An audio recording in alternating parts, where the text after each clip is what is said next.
ഗർഭനഷ്ടം അഥവാ അബോർഷൻ ഒരു സ്ത്രീയുടെയും പേടി സ്വപ്നമാണ്.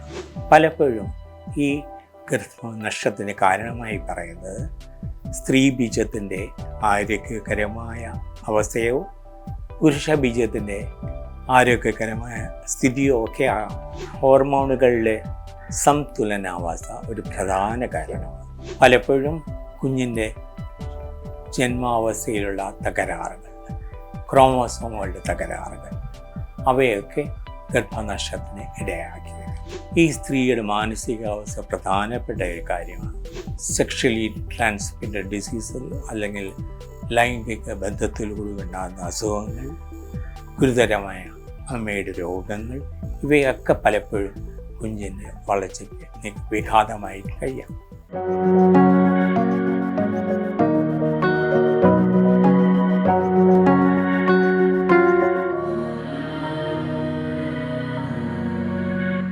ഞാൻ doctor Balachandran, senior consultant in obstetrics and gynaecology.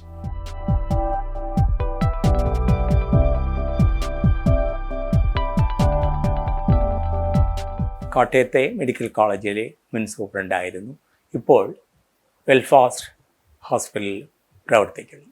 നവദമ്പതികളുടെ ഏറ്റവും വലിയ സ്വപ്നമാണ് തന്നെ പോലൊരു പെൺകുഞ്ഞ്, ഭർത്താവിനെ പോലൊരു ആൺകുഞ്ഞ്, അല്ലെങ്കിൽ രണ്ടുപേരുടെയും ചായയുള്ളൊരു കുഞ്ഞ്. ഇത് തടസ്സപ്പെടുമ്പോൾ അല്ലെങ്കിൽ ഗർഭം ധരിച്ചതിന് ശേഷം പോലും ഇത് നടക്കാതെ വരുമ്പോൾ അവരുടെ സ്വപ്നങ്ങളെല്ലാം തകർന്നു പോകും. ഗർഭനഷ്ടം അഥവാ അബോർഷൻ ഒരു സ്ത്രീയുടെയും പേടി സ്വപ്നമാണ്. പല കാരണങ്ങൾ കൊണ്ടാണ് ഗർഭനഷ്ടമാകുന്നത്. സ്ത്രീയുടെ കാരണങ്ങൾ കൊണ്ടാകാം, പുരുഷൻ്റെ കാരണങ്ങൾ കൊണ്ടാകാം. ഏറ്റവും കൂടുതൽ സ്ത്രീയുടെ കാരണങ്ങൾ കൊണ്ടാകാം. ഹോർമോണുകളിലെ സംതുലനാവസ്ഥ ഒരു പ്രധാന കാരണമാണ്. ഗർഭം ആരോഗ്യകരമായി തുടരണമെങ്കിൽ പ്രൊജസ്ട്രോൺ എന്ന ഹോർമോൺ അത്യാവശ്യമാണ്. ഈ പ്രൊജസ്ട്രോൺ ഹോർമോണിൻ്റെ അളവ് കുറയുമ്പോൾ ഗർഭനഷ്ടമാകാം. ഗർഭാശയത്തിൻ്റെ വളർച്ച, അതിൻ്റെ രൂപം, ഇതെല്ലാം സാധാരണ ഗർഭ വളർച്ചയെ സഹായിക്കും. ഗർഭാശയത്തിന് അന്തർഭാഗത്തുള്ള എൻഡോമെട്രിയം എന്ന ഭാഗം ഗർഭിണിയാകുന്ന പ്ലാനിടുന്നതിന് മുമ്പ് തന്നെ പ്രകൃതി ഒരുക്കങ്ങളെല്ലാം നടത്തും. എൻഡോമെട്രിയത്തിന് പ്രത്യേക മൃദുലതയുണ്ടാകും, ആഹാര പദാർത്ഥങ്ങളെത്തിലെത്തും, ഓക്സിജനെത്തും. അങ്ങനെ വളരാനുള്ള ഒരു നല്ല മെത്ത ഉണ്ടാക്കി കൊടുക്കുകയാണ് പ്രകൃതി നൽകുന്നത്. ഈ മെത്തയെല്ലാം ഹോർമോണുമായി ബന്ധപ്പെട്ടതാണ്. പ്രൊജസ്ട്രോണിൻ്റെ അളവ് കുറഞ്ഞാൽ ഈ വളരുവാനുള്ള മെത്തയുടെ മൃദുലത നഷ്ടമാകും, ഗർഭനഷ്ടം ഉണ്ടാകും. പലപ്പോഴും ഈ ഗർഭനഷ്ടത്തിന് കാരണമായി പറയുന്നത് സ്ത്രീ ബീജത്തിൻ്റെ ആരോഗ്യകരമായ അവസ്ഥയോ പുരുഷ ബീജത്തിൻ്റെ ആരോഗ്യകരമായ സ്ഥിതിയോ ഒക്കെ ആകാം. പക്ഷേ ഭ്രൂണമായിക്കഴിഞ്ഞ് അത് വളരേണ്ട ഗർഭാശയത്തിൻ്റെ അന്തർഭാഗത്തിന് ഒരു പ്രത്യേകതയുണ്ട്.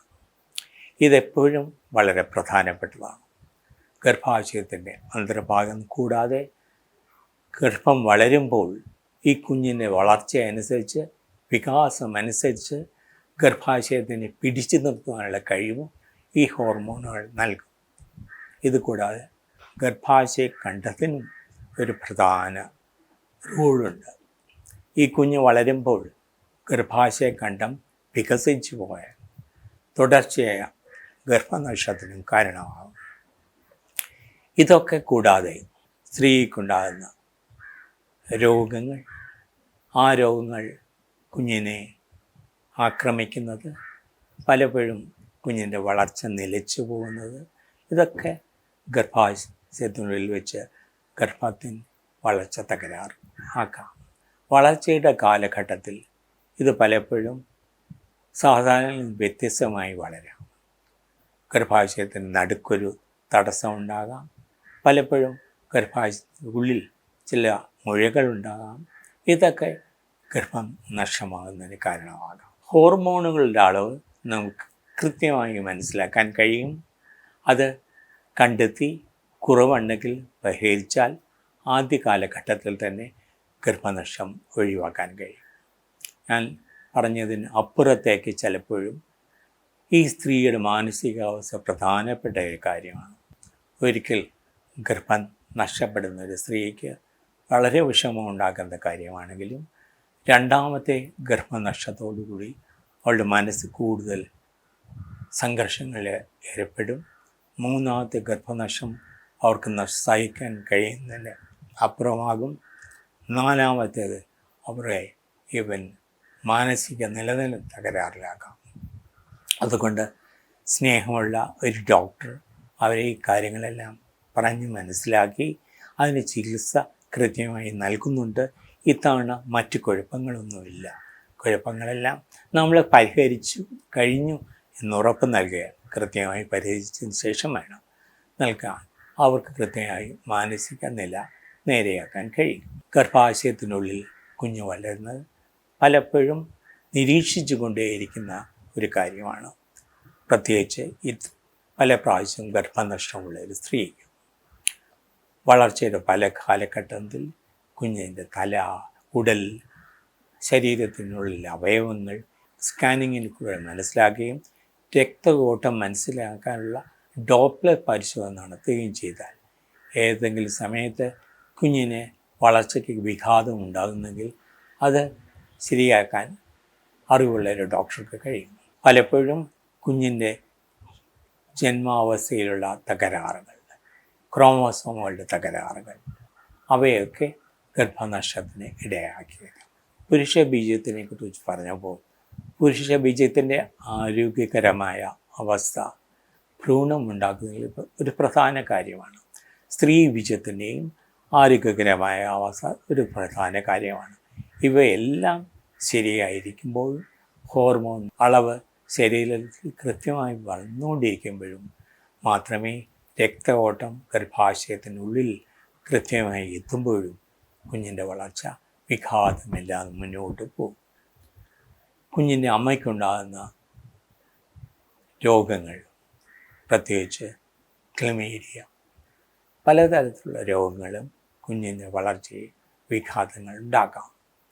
സെക്ഷലി ട്രാൻസ്മിറ്റഡ് ഡിസീസുകൾ അല്ലെങ്കിൽ ലൈംഗിക ബന്ധത്തിലൂടെ ഉണ്ടാകുന്ന അസുഖങ്ങൾ, ഗുരുതരമായ അമ്മയുടെ രോഗങ്ങൾ, ഇവയൊക്കെ പലപ്പോഴും കുഞ്ഞിൻ്റെ വളർച്ചയ്ക്ക് വിഘാതമായി കഴിയാം.